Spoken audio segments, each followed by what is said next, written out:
Welcome to Chari and Liam Vlog. Andito nga kami ngayon guys sa Kamaya. Nag-aya nga yung aking kaibigan, yung aming madam, si Madam Leia.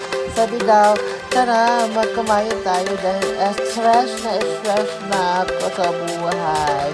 Ang dami naming bayarin. Char. Kaya ayun guys, syempre, dahil libre. Go, go, go. I-post na natin yan. Minsan lang siya mag-aya dito sa Kamaya. Actually guys, 2 beses na kami pumunta dito sa Kamaya Coast. Grabe. Napapahanga talaga ako na every time na pumunta kami dito sa Kamaya Coast. Ang ganda kasi dito guys. At saka lugar to ng mga mayayaman. O diba? Mayaman na din kami. Char! Siyempre guys. Ayan, mag-tour muna tayo dito sa Kamaya Coast. Papunta nga pala kami dito ng Aquafan. Dahil gusto namin mag-slides. Grabe guys. Yung slides dito, hindi naman masyadong extreme katulad sa Aquaplanet. Sobrang extreme. Dito kayang-kaya pa. Pero dahil matanda na ako, ayaw ko na mag-slides. Doon lang tayo sa baby. Char! Andito na kami guys sa Aquafan. Oh, diba? Maganda dito guys sa Aquafan dahil nga maraming activities yung pwede mong gawin. Pwede ka mag-swimming, may pambata. Tapos, ayan, may isip bata. Kayo guys, punta na kayo dito sa sa Aquafan dito sa Kamaya Coast. Madali lang naman pumunta dito. Kung galing kayong Manila, yung gawin nyo guys, kung ayaw nyo mag-byland, meron naman boat yung papunta dito. At siguro from Mawa to Kamaya at least mga 1 hour and 30 minutes lang po by boat. Pero byland, tagal, mga 5 hours gano'n. Ganun katagal. Kaya kung gusto mo stop padali, kung galing kayo ng Manila, I suggest mag-boat na lang kayo pumunta dito. So, ayun na nga guys, yun lang. Yung ginawa namin dito ay dahil yung madam namin, si Madam Leia, ay meron siyang property dito sa may Kamaya Coast. O diba, bongga? So, libre na lang kami dito. Pero yung ginawa namin dito, nagpa-reserve kami siguro 1 month before. So, ayan. Libre na kami lahat dito at VIP pa siya. Diba? Wala kami binayaran talaga. Grabe, sobrang wala. Zero amount.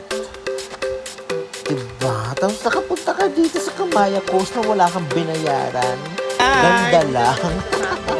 Kaya ayan, todo tayo vlog dito para naman pang content natin.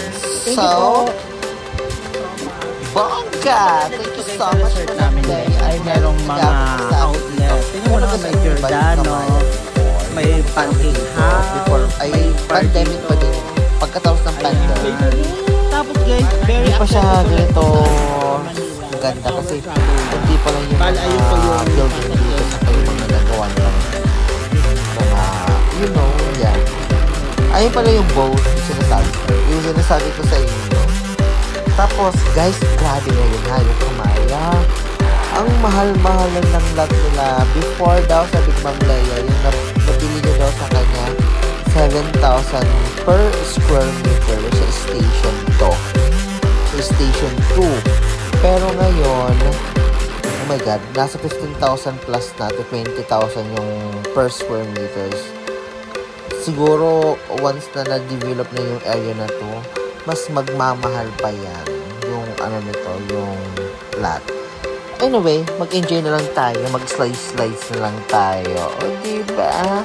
May nahagip pa akong couple doon off. Siyempre ako din yung magpapakabog. Picture. At siyempre nagutom na kami kaya kakain na tayo ng lunch. Guys, ang mahal dito ng lunch. Kaya nagbaon na lang kami ng breakfast. So, ito na ang namin. Maganda, diba? Beware of falling coconut. Wala na akong masabi. At dahil 7 minutes to, kalok na. O basta pumunta na lang kayo dito dahil summer na. Kung naghahanap kayo ng mapupuntahan na beach and may infinity pool, yung mag-relax kayo. Siguro, suggest ko din to sa bucket list nyo, yung Kamaya Coast. Kasi maganda naman dito and yung seguridad nyo ay talaga naman very protective. Protective. Tapos meron pa silang inflatable, diba?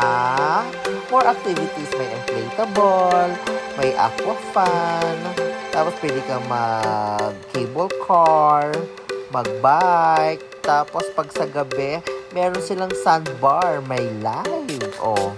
Saan ka pa? Dito ka na. Tapos yung, siguro yung drinks nila dito, yung per bucket nila, nasa 700 ata or 650. Tapos, Like this. pwede ka na mag-chill.